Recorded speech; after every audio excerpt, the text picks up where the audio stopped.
તો hi friends, કેમ છો? મજામાં? તો આવી ગયો તમારો પ્રિય મિત્ર પ્રિયા ટેલરને સ્વાગત છે આપણી ચેનલ પ્રિયા ટેલરમાં.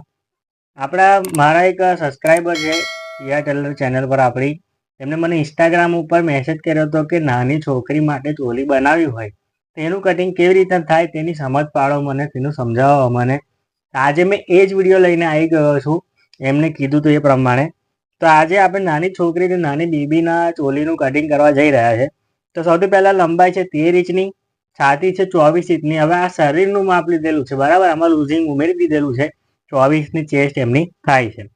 કમર છે 22 ઇંચની. હવે શોલ્ડર છે આમનો 11 ઇંચનો.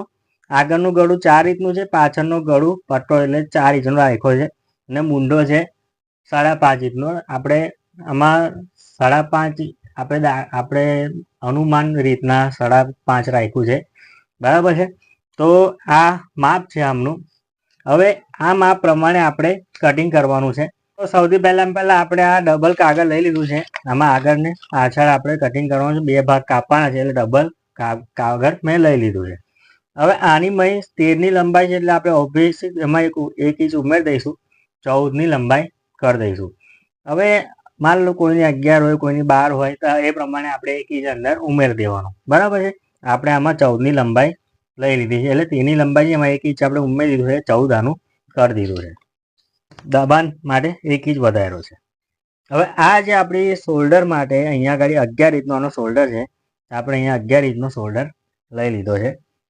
અને આમાં મૂંઢો આપણે ઉતારવાનો છે 5.5 ઇંચનો. આમાં 5.5 ઇંચનો મૂંઢાનું બી માર્કિંગ અહીંયા કરી દીધું છે. અને અહીં 5 ઇંચનો બીજો 5.5 ઇંચનો શોલ્ડર આપણે જે પ્રમાણે અહીં લીધો તે અહીંયા નિશાન પાડી દઈએ.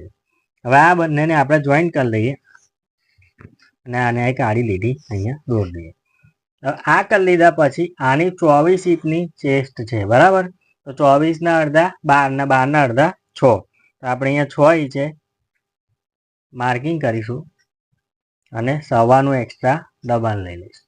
હવે આમાં સવાની જગ્યાએ તમે 2 ઇંચ પણ લઈ શકો છો, કોઈ પ્રોબ્લેમ નથી. 1.5 ઇંચ પણ લઈ શકો છો, કોઈ પ્રોબ્લેમ નહીં. નાની છોકરી છે એટલે વ્યવહારિક છે કે વધતું રહે, બરાબર. મોટા થતા જાય એમ તેમ વધતું જાય.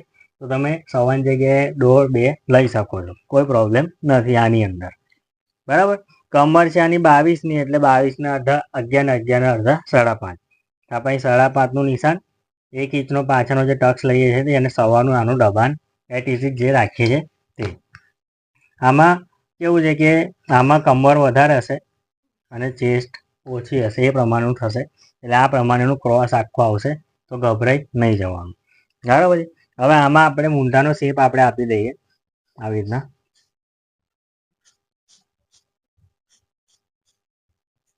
આવી રીતના આખો મૂંઢાનો શેપ આપણો થશે. તો આ પ્રમાણે આખું આનું કટિંગ માર્કિંગ થઈ ગયું, બરાબર. એ પહેલાં જે લોકોને બી આપણા ઓનલાઈન ક્લાસ એટલે વિડીયો ક્લાસ તમે પ્રિયા ટેલરના કરવા માગતા હોય, બ્લાઉઝનું દરેક વસ્તુ શીખવા માગતા હોય, કટિંગ, સિલાઈ, ડિઝાઇન, દરેક વસ્તુ, પેડવા, ચેનવા, સ્ટેન્ડ પટ્ટીવાળા, બોટનેકવાળા, કોઈપણ જાતના બ્લાઉઝનું સિલાઈ, કટિંગ શીખવા માગતા હોય, દરેક વસ્તુ શીખવા માગતા હોય તો ઘેર બેઠા તમે શીખી શકો છો. તેના માટે તમે વોટ્સઅપ પર નંબર જે સ્ક્રીન પર આપેલો છે તેના પર વોટ્સઅપ પર મેસેજ કરી દરેક જાતની માહિતી મેળવી શકો છો. અથવા તો તમારે ફરમાં મંગાવવા હોય કટોરીવાળા, ટક્સવાળા, પ્રિન્સેસ કટ કે ડ્રેસના, તો સ્ક્રીન પર આપેલા નંબર પર તમે વોટ્સઅપ પર મેસેજ કરી અને દરેક જાતની માહિતી મેળવીને ઘેર બેઠા કેશ ઓન ડિલિવરીમાં મંગાવી શકો છો. હવે આપણે આનું કટિંગ કરી લઈએ.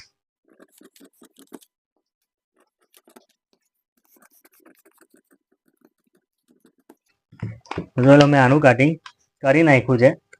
હવે આપણે શું કરવાનું છે કે આ જે આપણી બેક છે, બરાબર, આ પાછળની બેક રાખી અને આ આગળનો ફ્રન્ટ રાખ્યો. હવે સૌથી પહેલાં આપણે આ બેકની વાત કરીએ.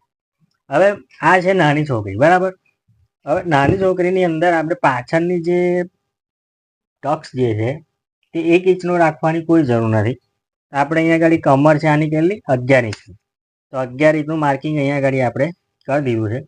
ને 1/2 ઇંચનો ખાલી ટક્સ જો તમે ના લો ને તોય ચાલે, પાછળ ટક્સ નહીં લો ને તોય ચાલશે. પણ કેવું કે માઇનોર 1/2 ઇંચનો એટલે ચાપનો ટક્સ લેશો તો સારું રહેશે. અને આપણે સવાનું એક્સ્ટ્રા દબાણ અહીંયા આગળ જે રાખીએ છીએ તે, અને આપણે અહીંયા આગળથી આને સીધી લાઈન દોરી દઈશું. હવે આ જે આપણે કર્યું માર્કિંગ એ આ પ્રમાણે આપણે આને કાપી નાખીશું.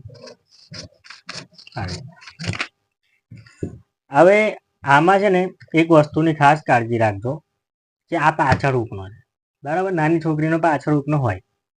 જ્યારે કાપડ પર મૂકીએ ને તો અહીંયા ગાડી હુકાઈ પટ્ટી બનાવવાની છે, એટલે સાધારણ અહીંયા ગાડી દબાણ, ચાપનું દબાણ ઉમેરી દેજો. બીજું કશું એક્સ્ટ્રા ઉમેરતા નહીં. હવે આની પાછળનું ગળું કેટલું છે? 4 ઇંચનું. તો આપણે 4.5 માર્કિંગ અહીં કરી દઈએ.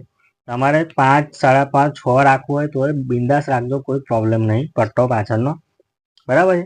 અને 2 ઇંચનું આપણે આમાં ખુલ્લું નીચેથી રાખીશું, અને ઉપરથી આમાં દોઢનું રાખવું તો દોઢનું બી રાખો, અને 2નું રાખવું હોય તો 2નું બી રાખો. આપણે અત્યારે મેં 2નું રાખ્યું, કારણ કે પેલું કેવું કે નાના છોકરાઓને પછી ખભા વધારે લચી પડે ને, તો થોડું ખાંકડું ગળું હોય ને તો ચાલે. હવે આમાં ગોલ ગળું રાખો તો ગોલ ગળું, ને પંચકોણ કરો તો પંચકોણ, ને 5 શેપ જે આપવો હોય તે ડિઝાઇન જે કરવી હોય તે કરી શકો છો. તો આ પાછળની બેકનું કામ પતી ગયું. હવે આપણે આગળનો ફ્રન્ટની વાત કરીએ. તો સૌથી પહેલાં આગળનો જે આ ફ્રન્ટ છે, આ સવાનો એક્સ્ટ્રા અહીંયા દબાણ આપણે અહીંથી માઇનસ કરી લઈએ, એટલે માર્કિંગ કરી લઈએ. તો આ આપણું સવાનો દબાણનું લીટી થઈ ગઈ. હવે આપણે અહીંયા ગાડીથી છે ને આ શોલ્ડર પરથી અહીંયા 9.5 ઇંચનું આપણે એક માર્કિંગ કરીશું. આ 9.5નું માર્કિંગ કર્યા પછી અહીંયા આપણે 3 ઇંચનું માર્કિંગ કરીશું, ને અહીંયા બી આપણે 3 ઇંચનું માર્કિંગ કરીશું. આ બંનેને આપણે અહીંયા ગાડી એકબીજા જોડે જોઈન કરીને સીધી લાઈન દોરી દઈશું. હવે આ કરી લીધા પછી હવે તમારે શું કરવાનું છે કે અડધો ઇંચ આ બાજુ, અડધો ઇંચ આ બાજુ, બંને બાજુ અડધો ઇંચ. આ અડધો ઇંચ એટલા માટે છે કે આમાં આ એક ઇંચનો ટક્સ આપણે આગળ ખાલી લેવાનો છે. હવે તમને ખબર હોય કે આપણે જ્યારે કટિંગ કર્યું હતું પાછળની બેકનું બધું બે કાગળ હાથે, તો મેં કમરમાં 1 ઇંચ ઉમેરેલું હતું, જે આમાં આપણે અડધો ઇંચ ઓછું કરી નાખ્યું. પણ આમાં આપણે ઓછું કર્યું નથી, 1 ઇંચ એવું ને એવું જ છે.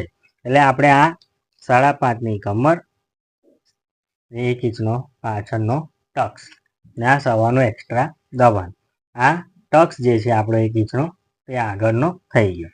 હવે આની અંદર મૂંઢાની વાત રહી, તો મૂંઢો આમાં છે ને તમે બંને સેમ ટુ સેમ રાખશો ને, પાછળનો ને આગળનો, તો કોઈ પ્રોબ્લેમ નહીં, કોઈ જાતનો ફરક પડે નહીં. એ સુદ્ધા કે તમે બાયનું કટિંગ પણ કરશો ને તો તેની મય બી તમારે બાયનું પાછળનો જે આપણો શેપ હોય છે તે જ આપવાનો, આગળનો શેપ આપવાની કોઈ જરૂર નથી. આપો તો સાધારણ આપજો, સાધારણ નોર્મલ, આપણે ચાપ જેટલું, વધારે શેપ આપતા ના, ખાડો વધારે આપતા ના. અને બને ને ત્યાં સુધીને નાના છોકરાઓમાં તો બાય હોતી જ નહીં, સીવલેસ જ હોય છે. એટલે મેં તમને બાયનું કટિંગ મેં તમે કહી દીધું કે આ રીતના કરવું હોય તમે કરી શકો. હવે આમાં આગળનું આપણે ગળું કાપવાનું છે, તો આપણે આમાં 2 ઇંચનું આ પહોળાઈ રાખીશું ગળાની, ને ઉપરથી આનું ખાલી 4.5 ઇંચનું જ ગળું છે. તમે 5 રાખી શકો, 5.5 બી રાખી શકો, તો 6 બી રાખી શકો, તમારા મન પ્રમાણે આધાર છે, બરાબર છે. અને આપણે આમાં આગળનું ગળું તો આમાં વ્યવહારિક છે કે ચોરસ જ આપી દઈશું. આમાં નીચેથી તમે છે ને ખુલ્લું ના કરતા, નકર પછી છે ને શોલ્ડર પડી જશે તો તકલીફ પડશે, કારણ કે છોકરાઓમાં પછી અઘરું પડે છે. એવું મેં ઘણી બધી જગ્યાએ જોયું છે, રેડીમેડમાં બી જોયું છે કે શોલ્ડર હમણાં ઉતરી જાય છે, દોરી મૂકવી પડે છે, અને દોરી તો નાના છોકરામાં મૂકવી જ પડે, બરાબર. આ રીતનું આખું આનું આગળના ગળાનું, નીચેના ટક્સની વાત, મૂંઢાની વાત, દરેક વસ્તુનું કટિંગ આ રીતના થાય છે. મેં તમને બાયનું તો મેં સમજાવી દીધું તમને. તો આ રીતના આજે આપણે આ નાની છોકરીને ચોલીનું કટિંગ મેં તમને બતાવ્યું કેવી રીતના થાય છે. તો વિડીયો સારો લાગ્યો તો વિડીયોને લાઈક કરી દેજો, જોવાવાળા નવા હોય તો ચેનલને સબસ્ક્રાઈબ કરી લેજો. તો આજના માટે આટલું જ. ફરી મળીશું બીજા વિડીયોમાં. ચાલો તારે, બાય.